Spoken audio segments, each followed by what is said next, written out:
In the case of Kyle Larson versus NASCAR, the verdict is, well, there's really not guilty or not guilty, but waiver given.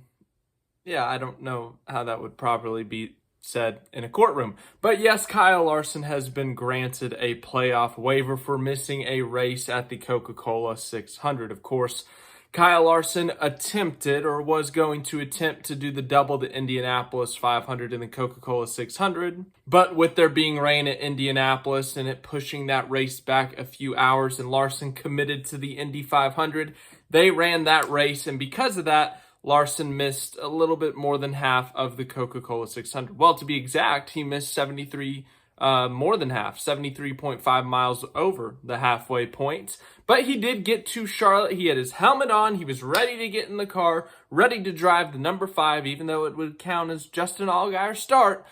And the rain from Indianapolis followed him to Charlotte. Of course, they ended up calling the race. Christopher Bell was the winner. Justin Allgaier finished 13th in that race, but Kyle Larson did not drive a single lap at the Coca-Cola 600. He practiced the car, qualified it, but never drove a lap during the race. And under the NASCAR rulebook, it says that in order to be eligible for the playoffs, you have to compete in every single regular season race, unless it's approved by NASCAR. Now, we've seen this waiver before, mostly for injuries. We'll go more into that in a minute. I've got a rant for you. I told you I was going to rant regardless of this decision. But let's read the official statement from NASCAR. NASCAR officials granted Kyle Larson a waiver on Tuesday to restore his eligibility for the NASCAR Cup Series playoffs. Hendrick Motorsports applied for the exception after Larson missed the Coca-Cola 600 on May 26th, with his arrival at Charlotte Motor Speedway delayed by rain at the Indianapolis 500, where he finished 18th in his IndyCar debut. Larson has qualified for the Cup Series 16 driver postseason field as a 2-time winner this season. Those were at Las Vegas and Kansas. The NASCAR rulebook covers eligibility in section 12.3.1.A. Man, so many points. Which states, unless otherwise authorized by NASCAR, drivers and team owners must start all championship events of the current season to be eligible for the playoffs.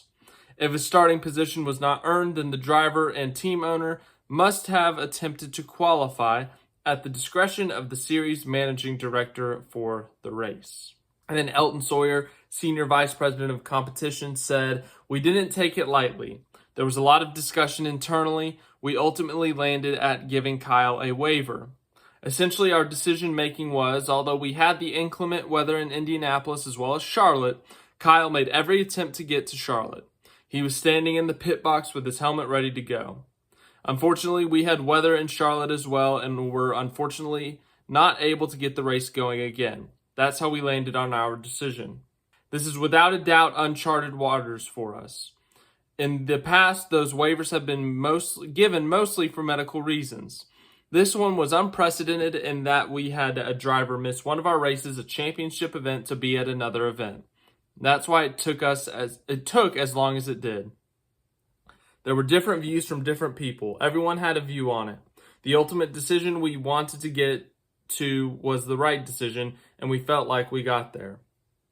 So yes, Kyle Larson once again is championship eligible. This is the right decision 100%, in my opinion. Larson, he's won 2 races this season. He's led the regular season standings for the majority of the year, except for the last 2 weeks and maybe the first 2 weeks because of, he missed a race 2 weeks ago.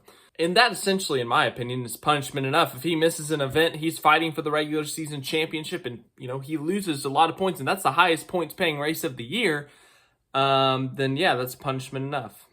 Now, Elton Sawyer also said that NASCAR loves the idea of the double. They embrace the double, but they could not make a decision. They could not make a hypothetical decision on this situation until it actually happened. And of course, it did actually happen where Larson missed the Coke 600. But they said due to his effort, due to getting back in Charlotte, of course, having his helmet on, as it said in that statement, that they thought he did enough. Now, why it took 9 days, I have no freaking idea.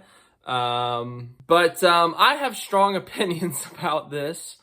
So NASCAR and this whole waiver system, I'm very much not a fan of. I'm not a fan of the playoffs. I've never been a fan of the playoffs. I've never liked crowning a motorsports champion with an elimination format where you could theoretically win 35 of the first 36 races and finish fourth in the points if you wreck on lap one. I hate this system. I've always stated that. But this is just another added stupidity of it, if you ask me. I get that NASCAR wants their competitors, their stars, to compete in all their races. But here's the thing. This is the majority of these guys, all of these guys, this is their main job. This is their main motorsport. This is their focus. This is where they get their most money. There's no reason for them to skip unless it's a situation like this. The Indianapolis 500 is a big race. It's the top 2 race in the world. NASCAR, in a sense, should feel, well, I don't know. If you're NASCAR, maybe you don't feel this way. But you should feel almost honored that you are being skipped by the Indianapolis 500 in a sense. And the plan was for Larson to race in your race. He practiced and qualified the car. Now, there was everyone talking about, they said that they were committed to Charlotte. They'd go to Charlotte and they'd leave Indy. And then they didn't, and NASCAR's all mad about that. Okay, is that the first time NASCAR's ever been lied to? All right, cool, get over it. And then there's the new wormhole or the new Pandora's box, whatever, of people saying, oh, well, now anyone can go race anywhere and do anything and miss a NASCAR race if it gets rained out. No. As I just said, this is a top 2 motor race in the world. The Indianapolis 500 and Le Mans, those are the 2 biggest. Indianapolis is probably the only one that gets an exception because Le Mans is in France. I know it's a 24-hour race and you could theoretically shift around it, but there's more risks to super duper long travel. But here's the thing. The Indianapolis 500, it's bigger than the Coke 600. Everyone's saying, oh, it's a NASCAR major and, oh, he missed it. And, NASCAR's all salty about that. That's why they were thinking about not giving him the waiver. The Indianapolis 500 will always be bigger than the Coke 600. Any driver in the field, I'm pretty sure, if they had the option, would pick the Indianapolis 500 if they had an opportunity to run it. Okay, I'm not saying that the Coca-Cola 600 means nothing, but compared to the Indianapolis 500, it doesn't compare. It does not compare. It's nowhere close. The eligibility thing is so stupid, okay? Here's why. This little waiver thingy that you have to get, I get they want their competitors to compete in every single race to be eligible for their beloved playoffs. But this is why it's stupid.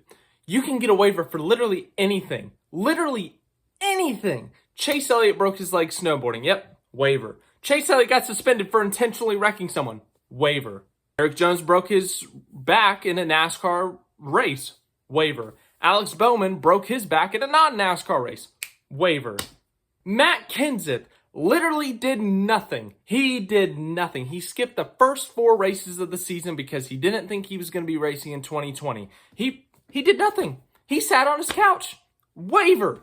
That is so stupid that they were actually thinking about. That it took 9 days for them to decide that Kyle Larson should get a waiver because he went and raced somewhere else. And they've been promoting the crap out of it, by the way. NASCAR and IndyCar too, but IndyCar doesn't care about the waiver.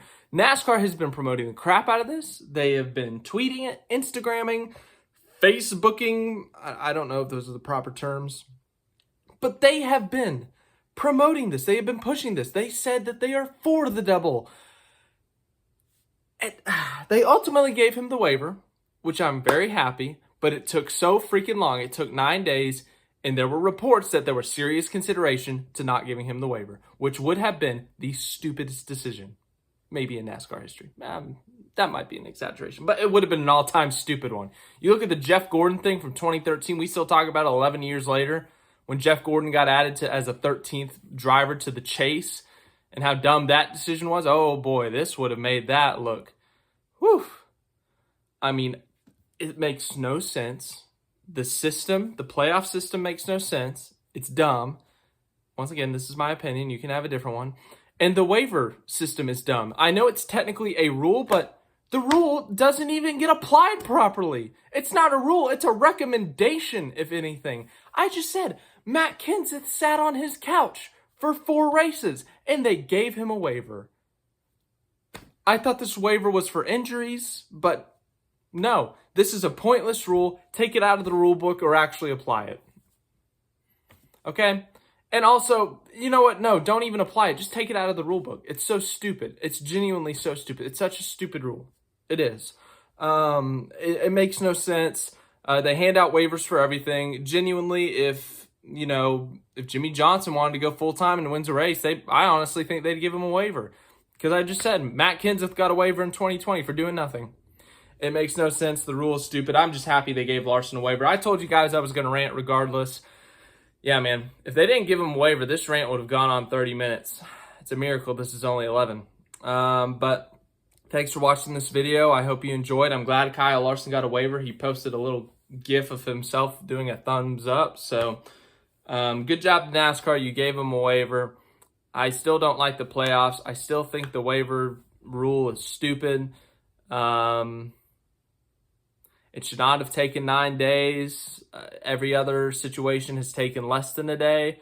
And yeah, so thanks again for watching this video. Hope you enjoyed. If you didn't like my rant, I'm sorry. If you have a different opinion, let me know in the comments. I'd love to see.